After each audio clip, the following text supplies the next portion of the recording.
There are two kinds of pain that shape a life: the pain of the jump and the pain of regret.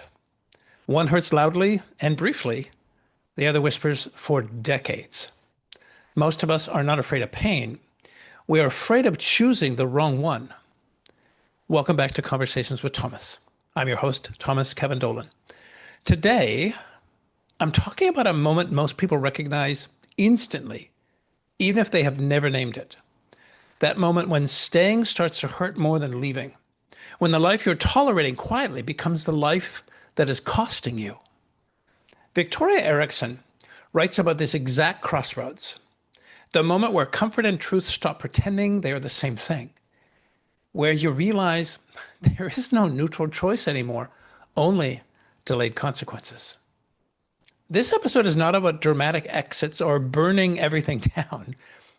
It is about turning points, the internal ones that happen long before the outer life changes. Because long before we jump, we feel it in the body: a tight chest, oh, the restless sleep, the low hum of irritation that says something here is off. Or, as my mother would say with far less ceremony, it's time to shit or get off the pot. When I was 14, I stood at the edge of a wide soccer field staring at the Catholic high school every Dolan boy before me had attended. 4 brothers had already passed through those halls. Only 2 graduated. 3 more were lined up behind me, 2 sisters and my youngest brother. Legacy was not subtle in my family. It was assumed. And standing there that morning, I actually felt it pressing in on me. Then, without drama, something else appeared. A whisper. It wasn't a voice, not an instruction, just a quiet knowing that said, "This is not your place." Almost immediately, shame followed. That same morning, a prominent Catholic Canadian sportscaster went on television and announced to the city of Calgary that I had no business playing football at a Protestant school. I felt it land straight in my chest, sharp, hot, collapsing. That was shame. At 14, I didn't have language for it. I only knew something inside me folded in on itself. The whisper did not feel brave. It did not feel noble. It felt inconvenient. Because listening to it meant disappointing my mother, breaking tradition, and stepping outside a family story that had already been written. So I did what most of us do when shame gets louder than truth. I chose the pain I knew. I went back to that damn Catholic school, and shame won that round.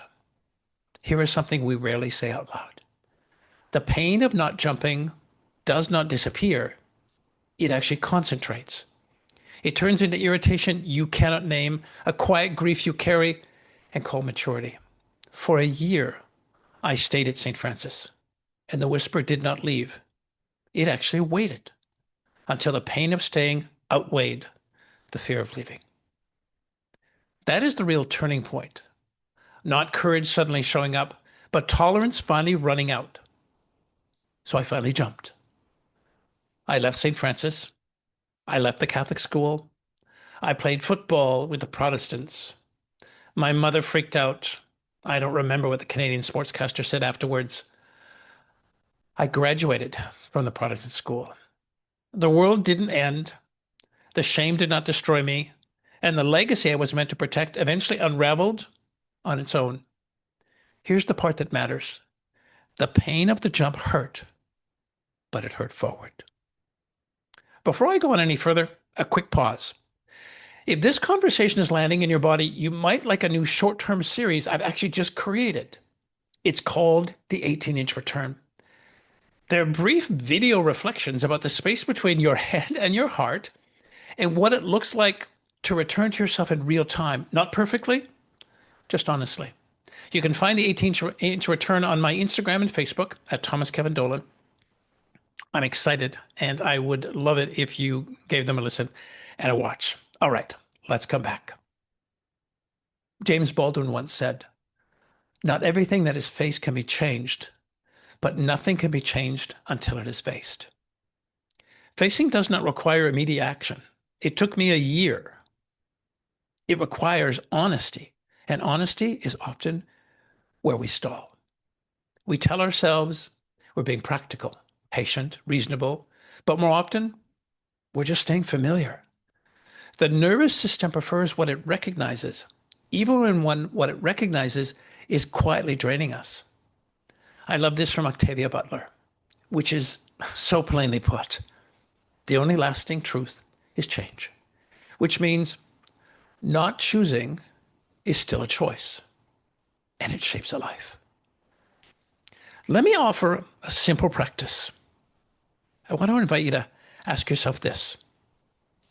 Where am I choosing familiarity over aliveness?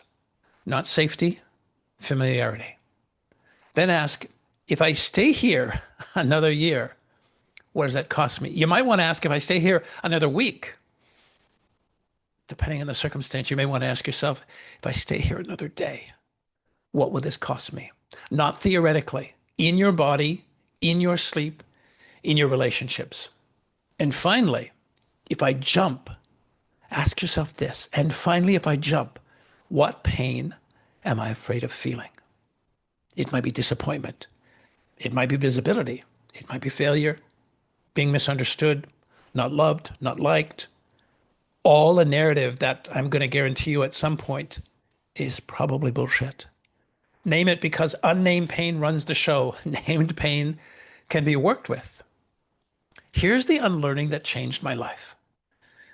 Shame isn't my fault, but its impact on my life is my responsibility.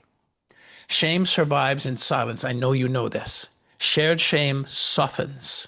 Shared shame softens. Today, I don't need to eliminate my shame. It has actually become a bridge for me. It connects me to others who have stood on the edge of their own jump thinking, is it supposed to feel this terrifying? Yes, and also alive. So if you're standing right there now, negotiating with your chest, weighing the pain of the jump against the pain of regret, hear this. You do not need to leap dramatically. I didn't. I spent a year weighing all of my options. You do not need to announce anything. I made the mistake of announcing it to a few people. It got to the sportscaster. You do not need to be fearless. No, be afraid. I was afraid. You only need to be honest. Because one pain expands you, the other slowly wears you down. And your body already knows which is which. Before I close, a gentle note. These conversations are here to invite reflection and open awareness. They're not a replacement for the care, insight, and support of therapists, counselors, or other trained professionals. If something stirred today, if it feels heavy or hard to carry alone, reaching out for qualified support is a wise and compassionate step. You do not have to do this by yourself. And if I can support you, reach out to me. This podcast is created by me and lovingly produced by my husband, Adam Ma. I appreciate your presence. Thank you.